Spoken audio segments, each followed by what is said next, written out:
So hello everyone, my name is Erick Pangilinan. And I'm Christian Nakata. Hey everybody.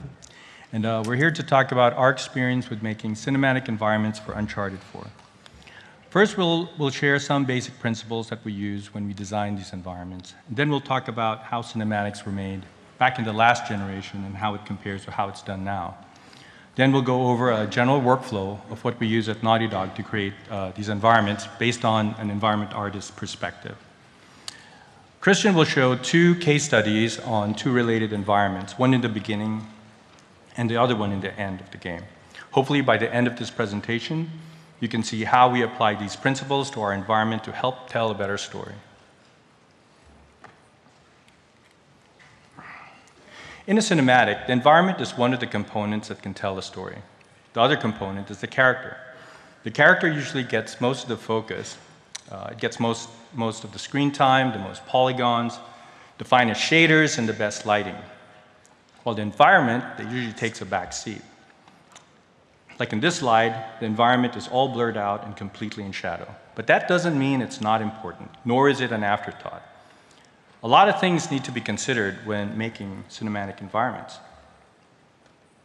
When we try to tell a visual story, the environment and characters go hand in hand. It's all a matter of composition, lighting, camera angles, and motion. Like the character, but without dialogue, the environment can tell a lot of stories. It can tell layers of stories in a single shot. Far more efficient than explaining it in dialogue. So it's a very important medium, and we need to understand and use it effectively.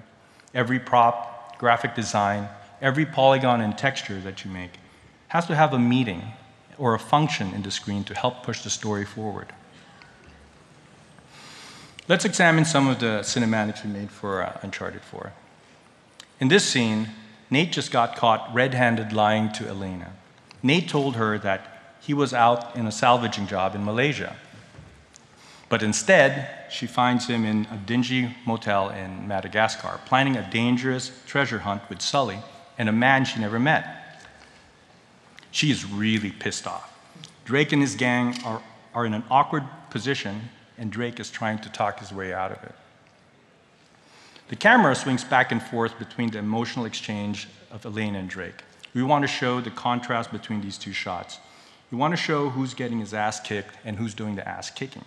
So there's dialogue here, and there's body language, but through the environment, you can help this out by enhancing the meaning of the scene. Where you put the characters in the space can affect the way you perceive their emotional state in the story. Here we see Elena being closer to the wall, showing more stability, Drake further from the wall, and further from his companion, showing separation and distance. This stability reinforces Elena's dominant position and makes Drake's position feel alone and unsupported. So this is just spacing. Shapes and lines are powerful tools that can enhance the shot too. Notice behind Elena, there's a lot of straight and angular lines. The maps on the wall, the map on the table, the sharp edges on the picture frame. Straight lines are usually meant to relate to being direct, aggressive, and strong. Curvy lines usually mean soft, passive, and organic. And behind Drake, you'll see round baskets in the wall. We continue this theme as the scene plays out all the way in the end. Elena closer to the wall, bold, straight lines in the back, and Drake is contrasted with a deep background with rounder shapes. Not only is it interesting and dynamic to contrast the two opposing shots, but the shapes and lines will add to the intensity or the passivity of the mood. So why are there square shapes behind Sam? These two supporting characters, Sam and Sully, are symbolical of the conflict within Nate. Sam represents the selfish side of Drake, the side that misses adventure and adrenaline of treasure hunting, and Sully represents Drake's conscience, the side that makes him stay with Elena and give up danger. But like how we used lines and shape on the previous slide to show mood, we want to use that here to show the contrast between these two characters. Like Sully, for example, we frame round basket shapes behind him to really emphasize his mood. Sully is like a father figure to Nate and should know better to advise him. He also knows Elena very well, so he's in a very embarrassing situation for his involvement. Again, with a bit of dialogue, combined with Sully's expression and body language, a focused camera, the round shapes help soften the scene, the audience get the message. Another thing we want to point out is how we use lines and shape to show the relational groupings of the characters. We add an inset in the wall. At first, we did this to break up the space and push it further to accentuate the feeling of depth. But in this framing, the inset conveniently groups Sully and Nate together, representing their closeness and affinity together. But the framing in the inset also pushes Sam outside. And the cabinet door is used as a frame to separate Sam to represent that he's an outsider in the group. And the different shape represents him as having different motives and goals than the rest. So within this one picture, using the visual tools of simple lines and shape, you can tell an unspoken story of Drake's personal struggle between his conscience and desires.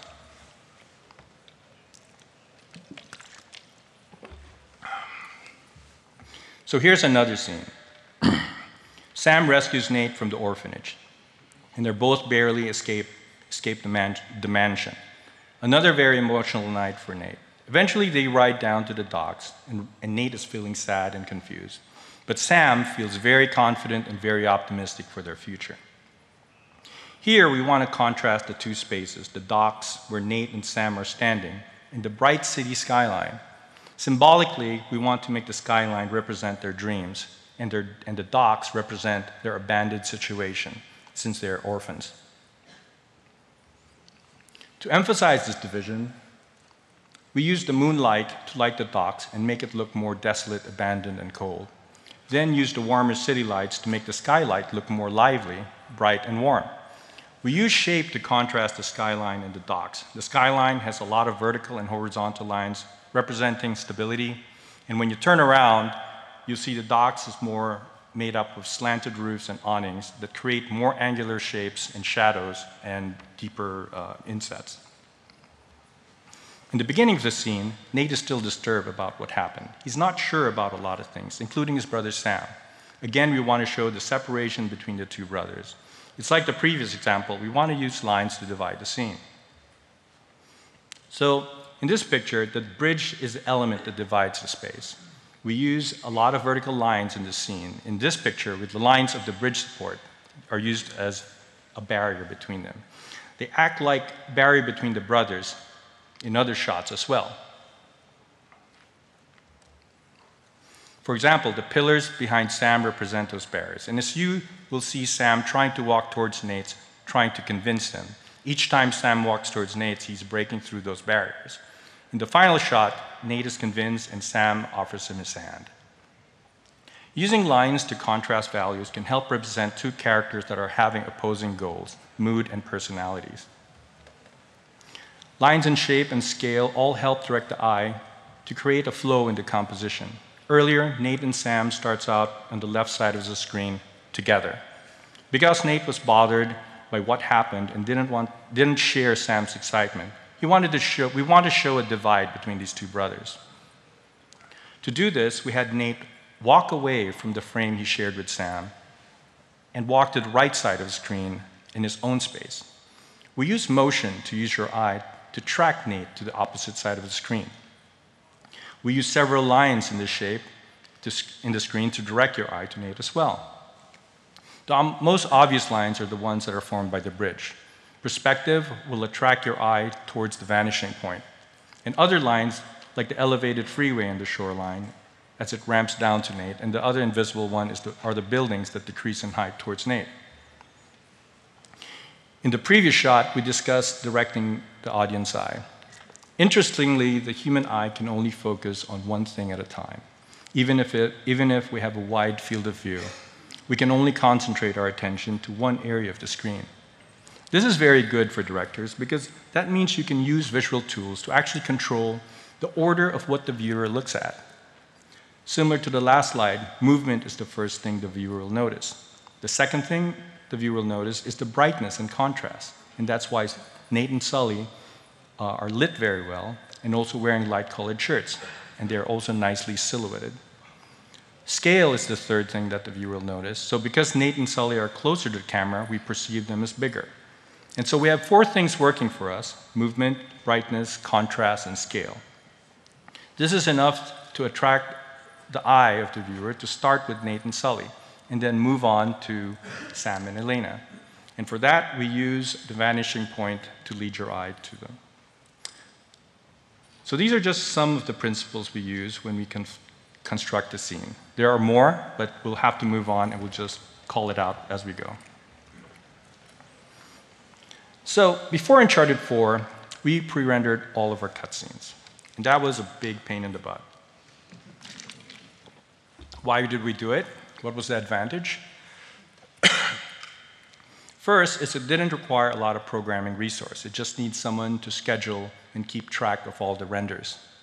Number two, we can max out the settings of the shadow quality, the number of lights, the texture resolution to get the best image, and then capture that. Because we couldn't afford that in real time in the PlayStation 3.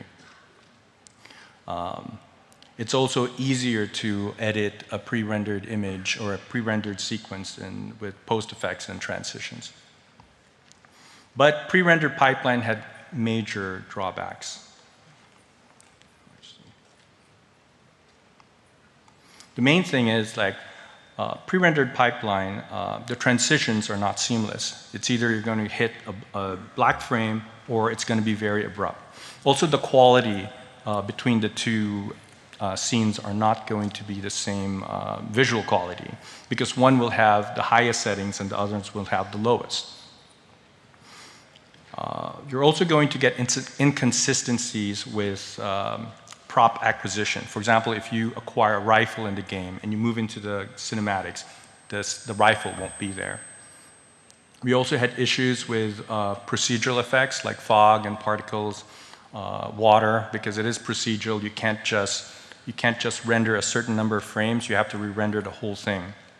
But the biggest drawback with pre-rendered pipeline is that you have to render it. And we have a lot of cutscenes. And there would be a lot of backlog in the render farm. Any mistake, change, update, you had to re-render the whole thing again.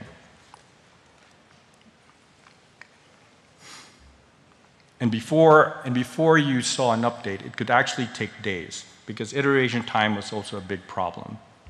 In U4, we did 2 hours and 45 minutes of cinematic animation, which is about 112 cutscenes. That could have been a lot of renders to manage. So that's why some people at Naughty Dog think that switching to a real-time pipeline was the biggest technological and workflow advancement in Uncharted 4. Because you only have to worry about memory, frame rate, and random crashes. So you basically treat it as if it's a regular level. So let's get into the workflow. Making a cinematic environment is pretty similar to making a regular in-game environment. But obviously, in the in-game environment, you'll be motivated. It is motivated by the gameplay. Plus, in the in-game camera, will mostly be behind the character and some other limited view. The cinematic camera can do anything. So the environment only needs to look good where the camera is looking at it. But for the most part, they're all the same. So the first thing we do when we get a cinematic assignment is to meet up with the creative director to get an update on the story and backstory. He gives us a general direction and insights about the scene, and it's our job to pitch him something good. We do this mostly with concept art or storyboards. Sometimes we help out the concept artist by providing him with a block mesh or gray box. The block mesh is already vetted to follow the guidelines of the scene, so it's pretty close to what we want. The block mesh is very rough. It represents the space you're building, and it's useful for first pass shape and size study. It also helps us discuss with the director what are the important spaces in the scene. It also gives us a good idea of the assets and building blocks we need for production. We send this block mesh to the animation department and use it as a guide for their mocap sessions. A lot of things can change during the mocap session, and most of the time, they never use the set. So it's always a good idea to not invest a lot of time figuring this out. Or you can build modularly so you can change things quickly. When the animation comes back, we plug it into the scene. The next step is to create a previs camera so we can see what's going on. We also do a depth of field pass, so we also know what are the things that are blurred.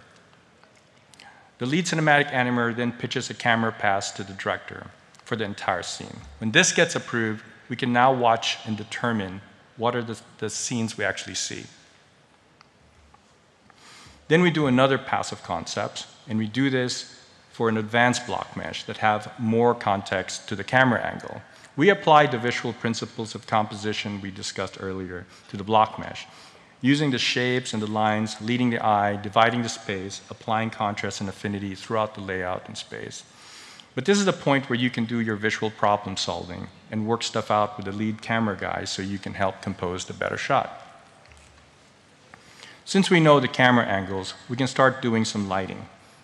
So we give some general direction to the lighting guys, either in color scripts or reference pictures or movies.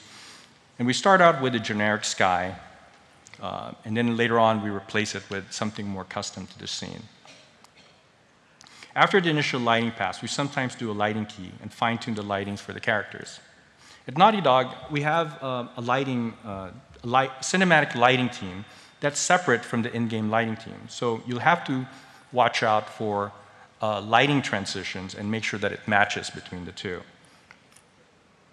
Because our cinematic schedule is also different from the gameplay schedule, we might decide on lighting setup for the gameplay first or vice versa, and it might not work out for the other. Even before the advanced block mesh stage, the initial block mesh will still be enough context to start creating asset lists and props for building blocks. Since the production of these props can take a while, it's smart to start with the list early and send them out for outsourcing for production. Prop selection is very involved, and it takes a lot of time to get it right.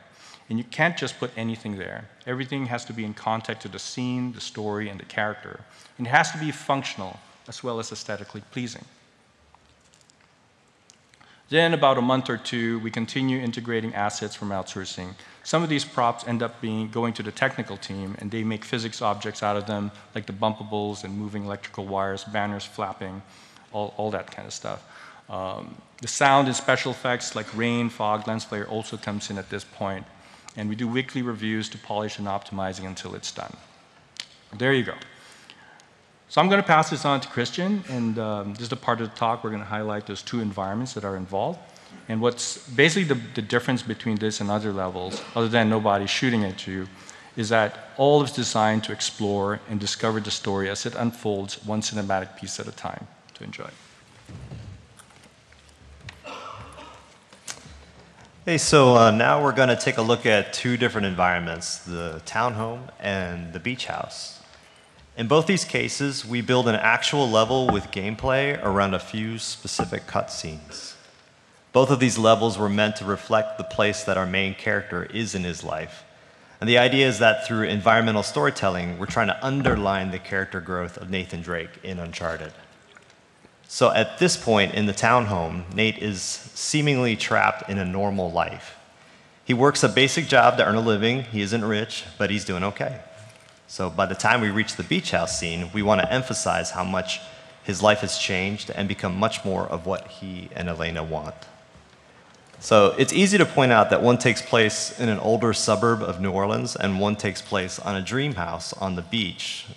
The contrast alone should show enough of a difference. Job done. But we found that there was so much more to tell to try and bring a degree of believability to each scenario.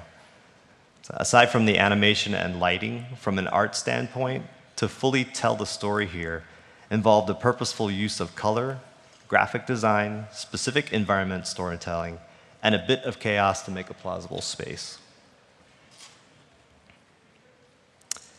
So on the townhome again, this was a very cutscene-driven environment, meaning one or two cinematic shots inform the majority of the look and feel of the entire level.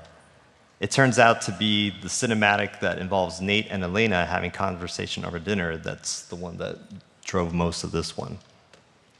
So when we started Townhome, we began with a blockout of this very specific scene. Now, ultimately, that layout turned out to be one of the greater challenges here, as we needed a space that would work for the immediate story beats, but eventually would work for the rest of the level as well. Basically, it means we were locked into certain architectural and interior design choices early, as that had to be applied to the rest of the home afterwards. So with each room having somewhat specific story beats of their own, this was a bit tough at times. Eventually, after multiple iterations, the final outside interior and exterior of the home did not really line up at all anymore. But, since you never actually leave the space and go outside, this wasn't a huge problem. So working on the townhome actually turned out to be quite organic. And we got through the complete blockout of the interior before we started considering what the outside of the space should be like. Now again, I mentioned earlier that this was meant to be an older neighborhood in New Orleans. So we ended up spending a good deal of time looking for reference using Google Street Maps, actually, to help us identify a likely candidate that we could draw from. It's a lot like scouting a film location, basically. So we blocked out the entire neighborhood in the beginning, but we only finalized the things that you could actually see from any one window in the home. And you might be pretty surprised, actually, at the slice of life that you can get from Google Maps. We used some of that to our advantage in adding a bit of environment storytelling to show what kind of lives the Drake's neighbors were living. So backyard tools, play sets, a towel hanging from the balcony. The idea was to give the player just enough information so that they could start to imagine what Nate's townhome looked like from the outside. So now, this is our first interior environment we're looking at. And in creating a scene like this, Elena's office, specific environment storytelling is factoring in a lot. And I'm showing a little bit of an iterative block mesh process, and I'm going to end up talking about it a little bit later on. But the idea here was that we would take a basic block mesh and then take it to a next level before we actually started to execute much of the final art. This kind of helped us manage a lot of the details that went into the environment storytelling. So back to those details, what we're trying to establish more here is who Elena is. And her work is pretty important to her. So showing things like her sticky notes for current work assignments, awards, education background, travel books, and even a penchant for collecting antique cameras, this all adds up to a lot of detail. And one of the advantages of an area like this is we were able to add all that geometry and texture since the space was pretty small. The main thing working against us here, though, is really just the time you need to create all of it and assemble it together. And we had a lot of people in-house working on the graphics alone here, involving at least the concept department, some of the marketing team, of course, the background team, too. At one point in production, we even hired a graphic designer to help with some of the workload. So here now we're looking at the master bedroom. And what I find interesting in this area was this is where we really start to get into questions about what makes a living space believable. So early on, of course, we looked at a lot of reference material online for bedrooms. And it's easy to find things showing the latest trends in linens and et cetera. But one of the things we started to realize was that people are really reluctant to show how messy we can be in pictures online. It turns out people would much rather take pictures of their really cool stuff, and it's all really clean and neat and stuff. But really, though, it's this clutter and small amount of chaos that helps a scene seem more like a living, breathing space. So starting with a bed that's still unmade, what kind of lives are Nate and Elena living as working professionals? And they probably don't have time to always make the bed, and clothes are scattered around here and there, various items cluttered on top of a bathroom sink. So the point really, though, isn't that they're dirty or completely disorganized, but that they're busy people with busy lives. And this was probably one of the cornerstone ideas when we designed this and other living spaces like the beach house and even Nate's office. And it's also one of those things that's really easy to overdo, as I'm going to talk about in the next slide.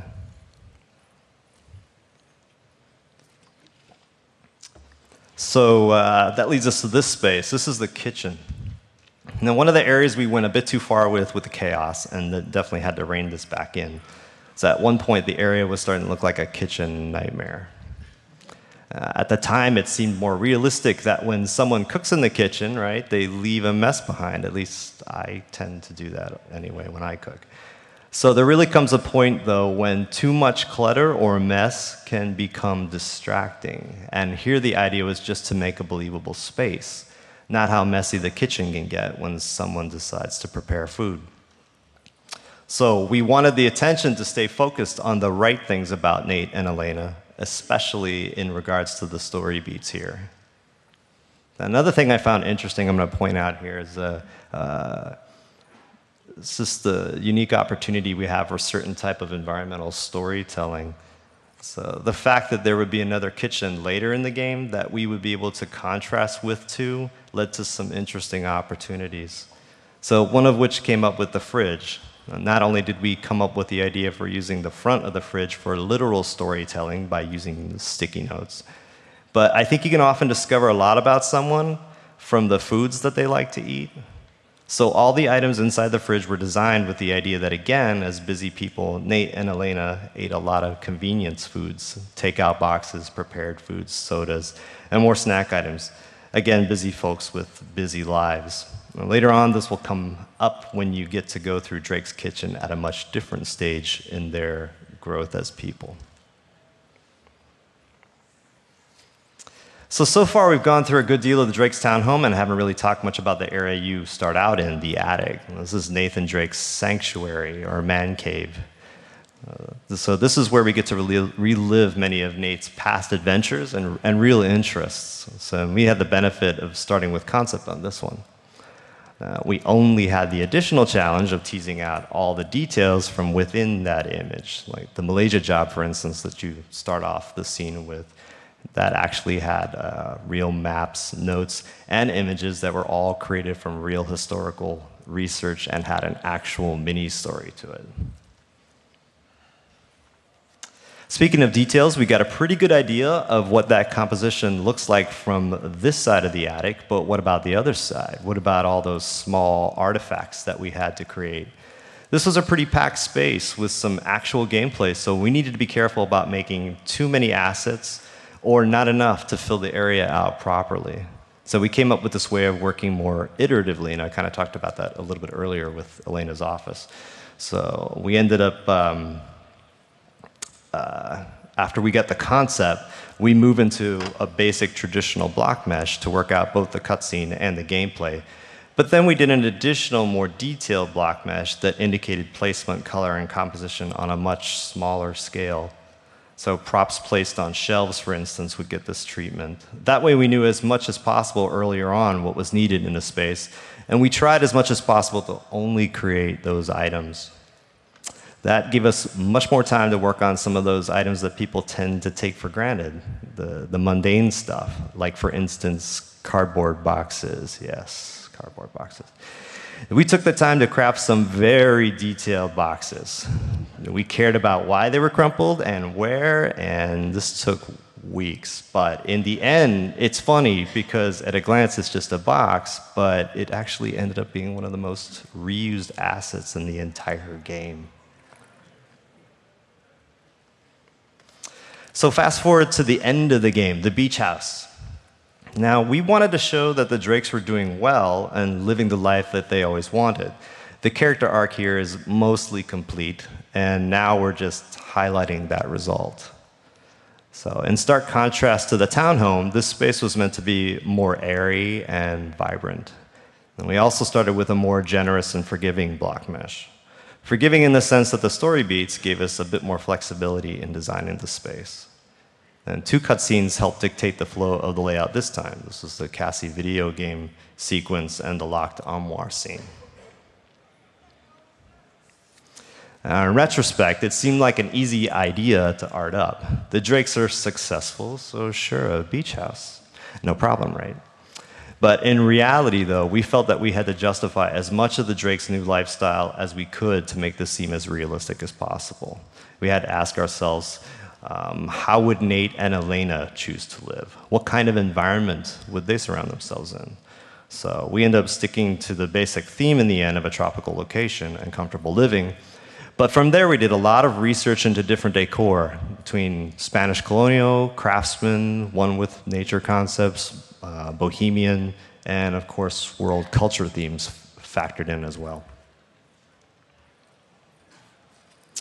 Early on, we came up with this concept that if we mixed and matched furniture styles, that things would just naturally seem more grounded. So here we're looking at the family room, and we were able to introduce a huge, a variety of influences into the scene with the decor. The idea here was based on a concept that people just don't buy whole sets of furniture for the entire house at once. More often what ends up happening is a general mix of style and color as people gradually accumulate a set of furniture over time in accordance with their lifestyle. So in the townhome, we saw a restrained version of that happening based on Nate and Elena's situation at that time. Most of their furniture was just simple, practical, and necessary. But by the time we get to the Cabana, the Drakes are fully embracing the things in life that make them happy. So the mix of decor is much more colorful and expressive. Again, though, there was a time when we went off the rails again. And this was when just trying to get just that right mix of decor. So at one point, the idea of having a tiki bar seemed like it would fit right in with this idea of mixing in different things. You can almost picture Sully visiting with a Mai Tai cocktail in one hand and a cigar in the other. But with an exotic mix of furniture, we thought, why not? Of course, only after we actually ended up putting in all this effort into it did we realize that it had nothing to do with the character or the central themes of the story we were telling here. And what was worse, it stood out and it called attention to itself, and it made you wonder why they had this insane tiki setup in their house. In creating many of the spaces in the environment, we could really explore a lot of different looks for furniture and decor, but we couldn't have done that with as much freedom without a central color scheme. So for the most part, in the Cabana, we stuck to a very beachside color palette. Using the cool blue, it balanced out pretty well with all the warm colored woods. The interior patterns and tile colors were just extensions on that. Adding to that color scheme, we also pushed a lot more foliage throughout the interior. Keeping with this basic theme helped unite all the more exotic looks from room to room. And we did this to a certain extent with the townhome as well, just using a much more neutral color scheme. Coming back again to talking about environmental storytelling, we can revisit the fridge here a little bit. Now we can complete the fridge character arc. So note Nate and Elena's current lifestyle and how much has changed from when they lived in New Orleans to now. Not only has the outside of the fridge changed to a more updated and modern style, but we altered the details here. Both the sticky notes and the contents of the fridge continue to help punctuate the changes in Nate and Elena's life with healthier and fresher food choices. As mentioned earlier, Cassie's room was one of a couple of key areas in the epilogue level. Not only did it help inform much of the layout of the rest of the house, but it also set the tone for the sheer amount of detail throughout this level. All this detail was vital to creating Cassie's backstory. You only really get to this one level to get to know the latest Drakes, so any environmental storytelling we could do here was pretty important. We started this with a basic idea of who she was and a few concept images. Going from there, we created a basic block in the room for the starting cutscene, and we also created a first-pass list of all of Cassie's interests, so we could immediately figure out how it was all going to fit without giving her the biggest room in the whole house. With that in mind, we also wanted to allow for the huge influence Cassie's family's life would have on her interests. The creative side from Elena, Cassie's interest in art, books, music, and photography, and the adventurous side from Cassie's high-adrenaline father, Nate.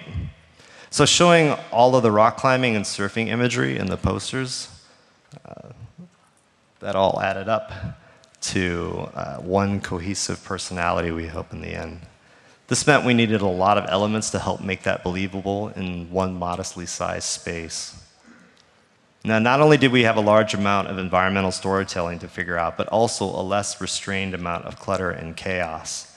Many kids you probably know have to be told to clean up their rooms. Now, Cassie, despite her maturity and her varied interests, is still a kid, so we allowed for that element to come through in developing her personality. This is where using another round of more detailed block mesh again came into play. Not only was it important for efficiency's sake, but it also helped us figure out how we were going to navigate around all this stuff that described a character you are only going to get to have one chapter to know.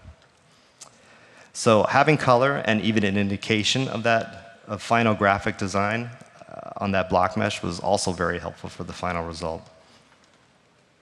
Color and pattern in this room probably changed 4 or 5 times before we struck on something that worked. In the second of the 2 primary spaces in Beach House, we had the family workspace. This was an area that was made around the cutscene where Cassie finds the key to her parents' locked armoire. The focal point here was the armoire, but the spacing had to allow for key points in the cinematic and also the bits of gameplay leading up to the moments between Cassie and her parents. So once we established the main parts of the scene in block mesh, we could go crazy from that point again with environmental storytelling. The concept shown here is one of the things we looked at when we started to set the right tone and mood for what we would be going for.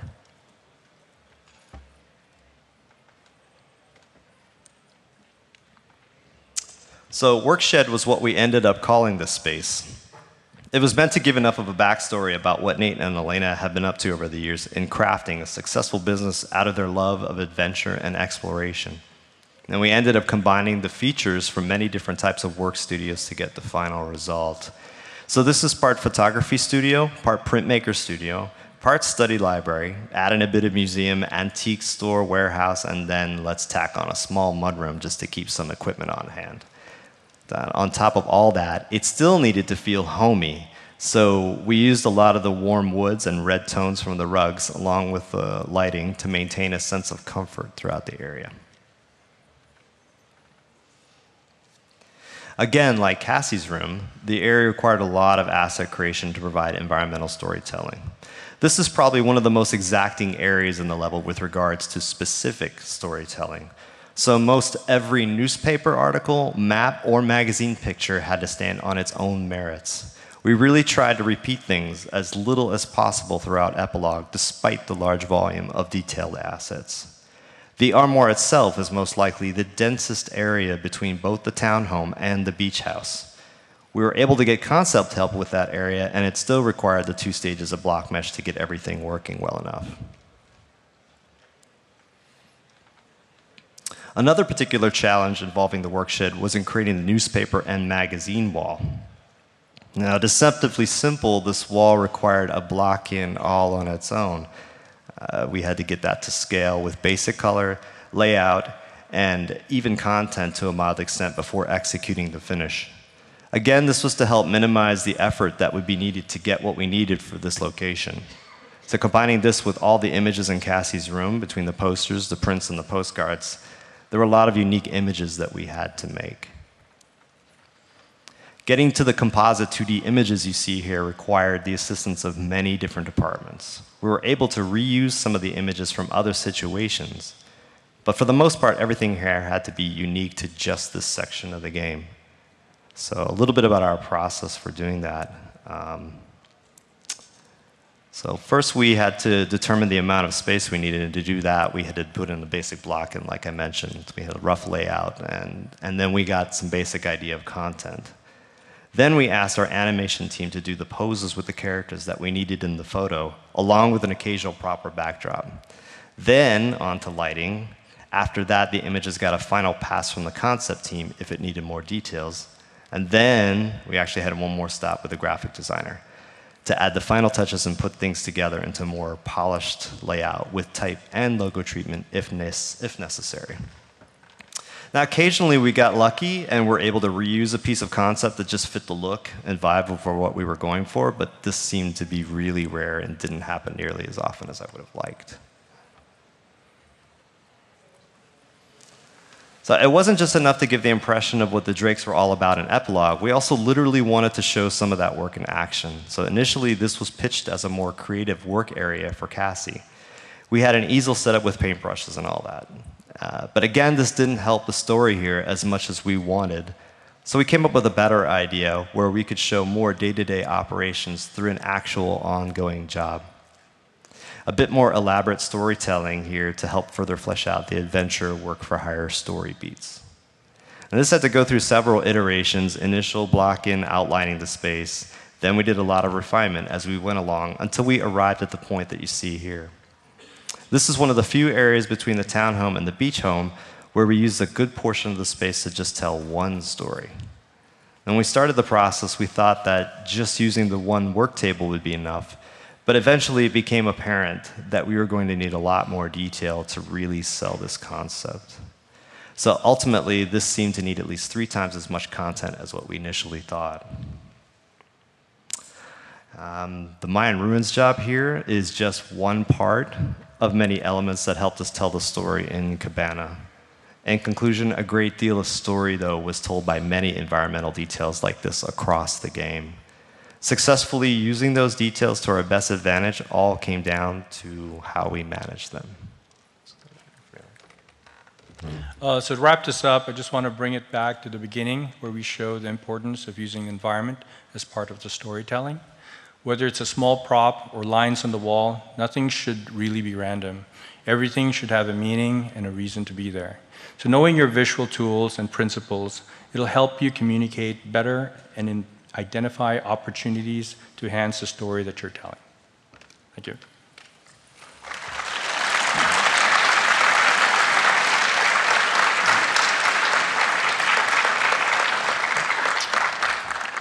I guess we have a little time for QA. Yeah.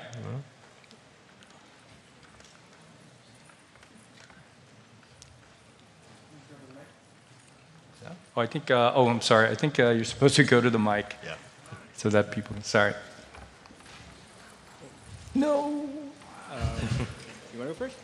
You can go first. Hi. Earlier you said that you had 2 separate lighting teams for your cutscenes and for the in-game play. I was wondering why it is that you'll have that and what the advantages and disadvantages are for that. I think that's more of a legacy setup. Like before, because we did pre-rendered and stuff, it required the in-game team to be more technical and light the level differently. So they had to deal directly with the game. The cinematics are more film-oriented. Okay. So that's more of a legacy setup. We're moving towards unifying both of them because it's basically almost the same now. Okay. All right. Thank you. Hi. So, quick question. What would you say is your personal favorite examples of using an environment to tell a story, whether in your own games or any games you've played? Wow. Environment examples in our game, for example, or? It could be your game, a game you played. I think for let's just go back to the Maya job, for example. I like that piece specifically because we set it up where the story actually, the environment actually pushed you into the story, so it funnels you into the cabinet. So the reason why we changed the story from the Cassie's workshop into an ongoing job was that we needed sort of piece the puzzle to funnel you into different parts of the cabana so that you end up in the cabinet. Thank you. Thank you.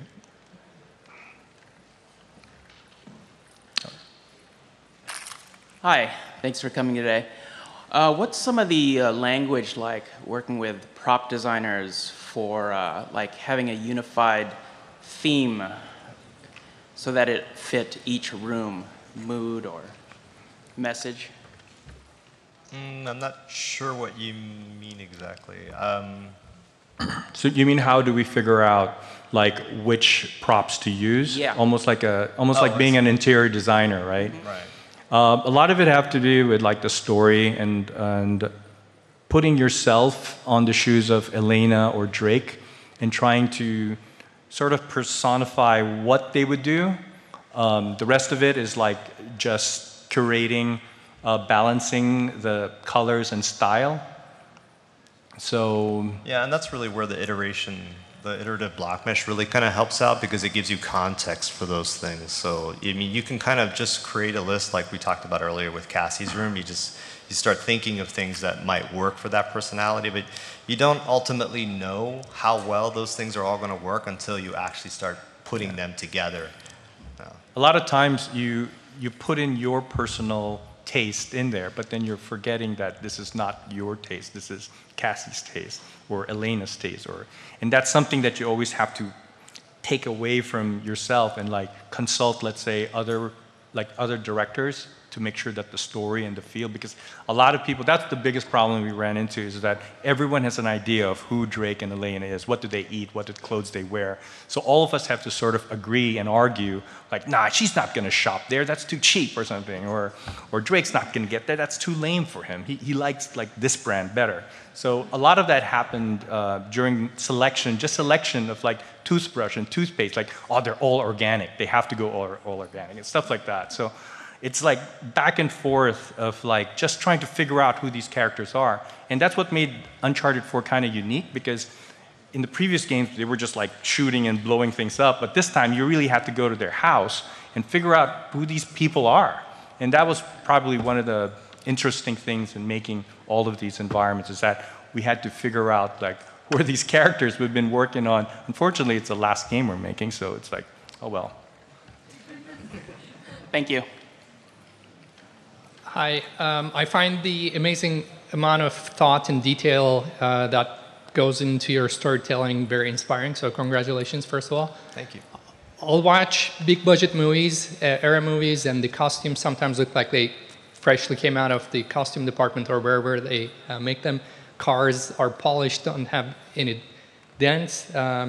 So how come, what was the process for you guys to come to realize this is so important, and how can you first afford to spend this much time and effort into developing a game like this? How do you plan the timeline so that it goes hand in hand with the engineering efforts and whatnot? How many people work on this whole process?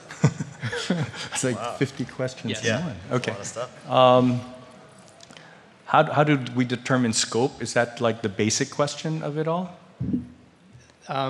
Because it's pretty much like a scope question, right? How do you determine how much assets need to be made, how much the engineering needs to be made? And that I actually don't know. What Yeah, how do you guys coordinate this with engineering so that, you know, this is not a bottleneck in the whole process? Do you guys... I think that like a lot of, like for me anyway, working on the cutscenes that we presented today, we have to be, we're very self-managed at Naughty Dog. We really don't have any producers there, so we have to do the best job we can just to keep our personal schedule, you know, in line so we can ship things. And some stuff in there didn't come online till like literally the week we were going gold. I mean, like those 2D images in that magazine while I was talking about, those things took like 6 weeks. And so if we didn't block it out and plan it off like in the beginning, then I don't know what we would have ended up with in the end. And that all kind of came down to just managing your level. And everybody at Naughty Dog, I mean, has to become very good at managing their level in that regard. Does that answer your question?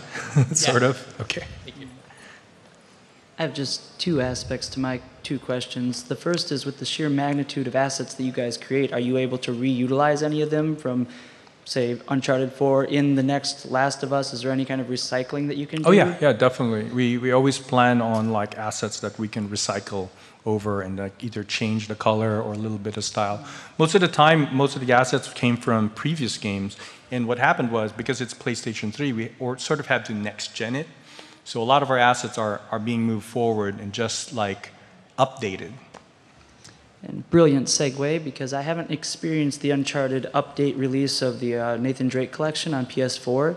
Since you guys are always iterating up to the last second, did you guys revisit things about the original games for the PS4 remaster, such as like changing the cutscenes from pre-rendered to live or changing the environments in that version? I think we always, I think as a rule in Naughty Dog, we always like have postmortems in the end, and we take it very seriously, and we try to improve pipelines. Like for example, like our lighting engine, we change it almost every game. Our game engine, we always change it every game just to keep on pushing to squeeze out more from the PlayStation. So it's sort of natural for us to always like revisit our pipeline and how we do things, our engines and our tools, and just even redo it from scratch. Thank you kindly. Thank you. Hi. Oh, damn. So I'm completely amazed by the environments in Uncharted 4. It's this perfect blend of art and technology. I think one of my biggest questions when I was playing the game is kind of a bit what they asked before is how do you manage all those assets? How do you, because I guess you have outsourcing people, people working outside of the studio, right? But at what point do you say, okay, we need to fill this? It's like now we know everything we want here, so all these assets come from outside and you have like one guy putting everything there? Or how do you? We have 3 guys doing that. Okay. Seriously. Sort of. Who else? I don't know who the third guy is. But anyways, yeah, we actually don't have a lot of people, but we do a lot of, because you know, we've been doing this for a while. We kind of can predict like how much is needed. So like in one of the slides, once it's even block mesh, you can sort of imagine, okay, you're going to need this, this, this, this. And so that asset list is already generated early. And so you can predict stuff. We've done enough environments, I guess, to know what are the basic stuff, and then we can always add on to it. In terms of managing, I guess we have, that's a totally different talk. That's like we have a management software where we can track everyone's task and stuff. And then, so you have tools to fill these gaps, right? Yeah, yeah. Okay. Yeah. It's a task management software. That's pretty much what it is. Awesome. Yeah. Thank you, and we are waiting for Last of Us too. Me too. Yeah. Oh, question about as far as in-game cinematics, in-game environments versus your cinematic environments.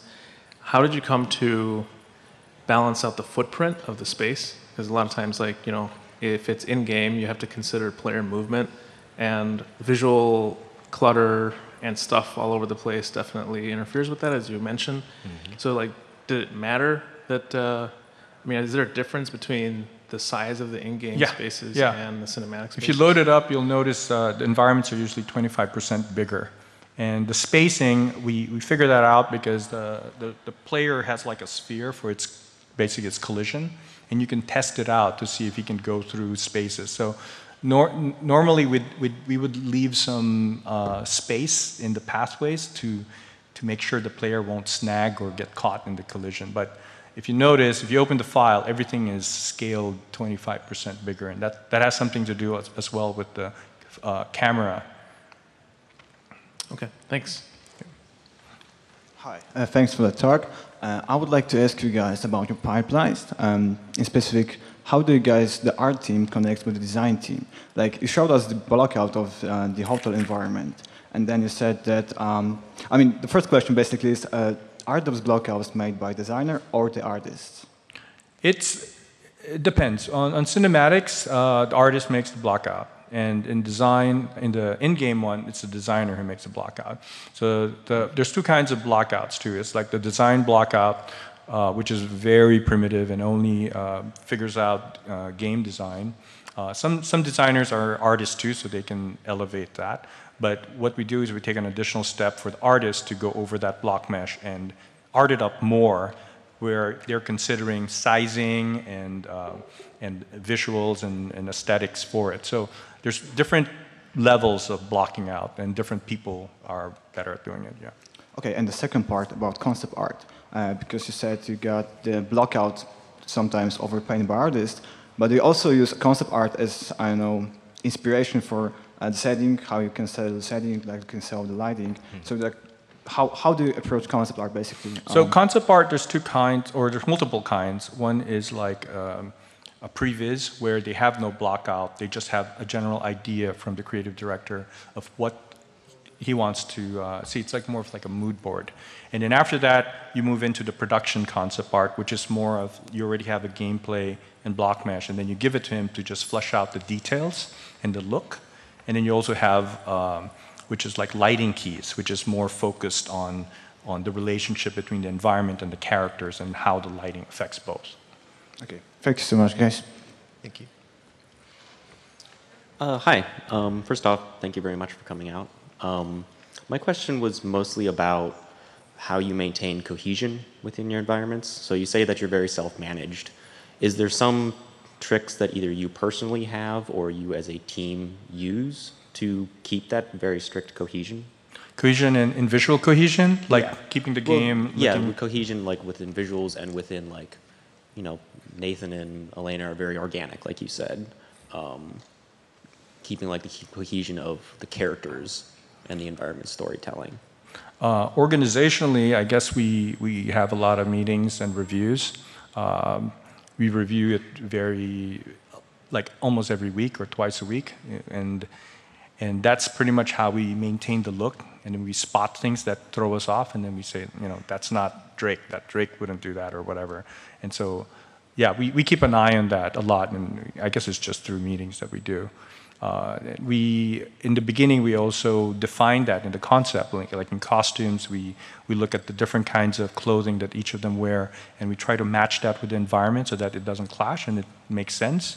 So we also do that kind of stuff where matching what they wear, the hairstyle, how much clothing they're going to be, and depending on the environment they're going to be in. So if it's like a snowy level, they're going to be wearing thicker clothes and stuff. Yeah, that's pretty much how we do it. Thank you. Cool.